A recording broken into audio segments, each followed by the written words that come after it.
आहेत या विभागाने देखील असं शिबिर घेतलं होतं आणि त्या शिबिरामध्ये साधारणपणे मुंबईचं थोडं लाईट खरोखर गरम होत आहे. एसी बंद आहे काय?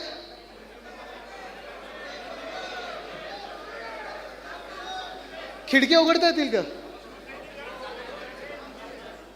नाही, गरम झालं बरोबर आहे, पण आपण हा ठीक आहे. हा आता बंद झालं तर बंदच ठेवा ना, कशाला फिरवत आहे.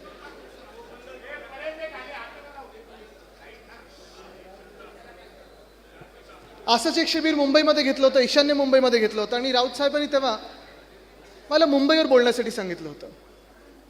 मुंबईवर बोलत असताना अनेक विषय मुंबईतले मी घेतले हाती. मुंबईत रस्त्याची कामं असतील, आता राहू दे रे, बसू दे जिथे बसले तिथे.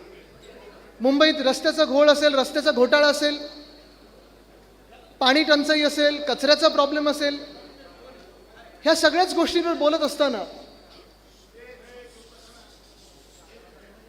एक जाणवायला लागलं की संपूर्ण महाराष्ट्रामध्ये प्रत्येक जिल्ह्यामध्ये असं शिबिर कमीत कमी विभागामध्ये तरी होणं गरजेचं आहे. कारण आता आपल्याला दिशा ठरवायची, आपल्याला रोडमॅप ठरवायचा आहे की आपण शिवसेना उद्धव बाळासाहेब ठाकरे पक्ष म्हणून असेल, ह्या देशाचे, ह्या राज्याचे नागरिक म्हणून असेल, आपली वाटचाल कशी करणार आहोत.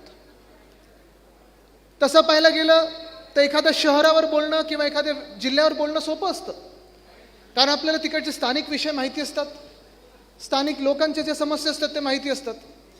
पण संपूर्ण महाराष्ट्रात असं पाहायला गेलं तर निवडणुकीत जसं भाषण होतं तसं नेमकं भाषण करायचं की साधारणपणे एक फेरफटका मारायचा की कुठे कुठे काय काय चाललेलं आहे.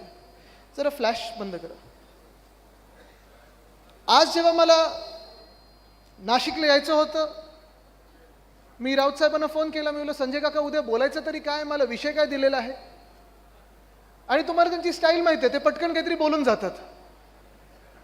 त्यांनी सांगितलं, महाराष्ट्र चाललंय तरी कुठे, ह्याच्यावर बोल. आणि प्रश्न हाच पडतो की महाराष्ट्र चाललंय तरी कुठे. आता ह्या सरकारला 100 दिवस तर उलटून गेलेले आहेत. जवळपास मला वाटतं 120 ते 130 दिवस झालेले आहेत. आता दिवस मोजायला त्यांनी सुरू केलेत. पण ह्या 100 दिवसांमध्ये पहिले 100 दिवस जे असतात, मी अनेक सरकार ह्या महाराष्ट्रात पाहिलेले आहेत. माझी लहानपणापासून एक राजकारणात आवड असल्यामुळे जवळपास 7 ते 10 वर्षाचे असल्यापासून माझ्या आजोबांसोबत असेल, वंदनीय हिंदू सम्राट बाळासाहेब ठाकरे, माझ्या वडिलांसोबत जिथे जिथे त्यांचा दौरा असेल तिथे जाण्याचा प्रयत्न मी करायचो. गाडीत बसायचो, विमानात बसायचो आणि निघून जायचो त्यांच्यासोबत. एकदा दोनदा घरून फोन पण आले आईचे की अरे गेलास कुठे तू. मी म्हणलं नाही, मी दौऱ्यावर सोबत गेलोय. 10वीच्या पण निकाल नाही आपलं, काय परीक्षेच्या आधी 4 दिवस परीक्षेच्या आधी श्रीवर्धनला गेलो होतो माझ्या वडिलांसोबत. आणि घरी सगळी धावपळ सुरू की अरे 4 दिवसावर पेपर आलेत, बोर्डाचे पेपर आहेत, आदित्य गेला तरी कुठे. नंतर कळलं साहेबांसोबत मी श्रीवर्धनमध्ये होतो. पण ही आवड असल्यामुळे राजकारण असेल, बातम्या असेल, वृत्तपत्र असतील, ह्या सगळ्या गोष्टी वाचण्याची सवय होती. आणि कधीही मी पाहायचो कोणी मुख्यमंत्री झाल्यानंतर पहिले 100 दिवस, पहिले 3 महिने जवळपास ह्याला हनीमून पिरियड बोललं जातं. Honeymoon period. ह्या हनीमून पिरियडमध्ये काय काय होतं तर मुख्यमंत्री जे काही करतात, मग ते बरोबर असेल किंवा चुकीचं असेल, त्याचं कौतुक साधारणपणे महाराष्ट्रभरातून किंवा कुठच्याही राज्यात त्यांच्या मुख्यमंत्र्यांचं होत असतं. आता हे हनीमून पिरियड आपल्या सरकारचं, म्हणजे ह्याच महाझुटी सरकारचं, भाजपा प्रणित सरकारचं कसं होतं तुम्ही मला सांगा. महाराष्ट्र चाललाय कुठे ह्याची जर झलक द्यायची असेल तर तुम्ही मला सांगा पहिल्या 100 दिवसात काय काय घडलं. एक तरी योजना चांगली आली आहे का कोणासाठी? इथे महिला मोठ्या संख्येत बसलेल्या आहेत. तुम्ही मला सांगा महिलांसाठी एक तरी ठळक योजना ह्या महाराष्ट्र सरकारने आणली का? नवीन महाराष्ट्र सरकारने आणली नाही आणली. तुम्ही गावागावात जाता, तुम्ही वेगळ्या जिल्ह्याच्या तालुक्यांमध्ये जाता, तिथे गावात जाऊन बांधावर शेतकऱ्यांशी बोलता. प्रचाराच्या वेळी बोलला असाल, आत्ताही बोलला असेल. इथे शेतकरी किती आलेत? आत ना तुम्ही शेतकरी. मला तुम्ही सांगा, हे जे सरकार बसलेलं आहे, आपल्या डोक्यावर बसलेलं आहे, निवडणूक आयोगाच्या आशीर्वादामुळे बसलेलं आहे, ह्या सरकारने गेल्या 100 दिवसांमध्ये, गेल्या 110 दिवसांमध्ये जे काही 3 महिने उलटून गेले असतील, 4 महिने उलटून गेले असतील, ह्या सरकारने शेतकऱ्यांसाठी एक तरी चांगली योजना आणली? आणली काही योजना? आज तरुण वर्ग इथे आहे, युवसेना आहे, युवती सेना आहे.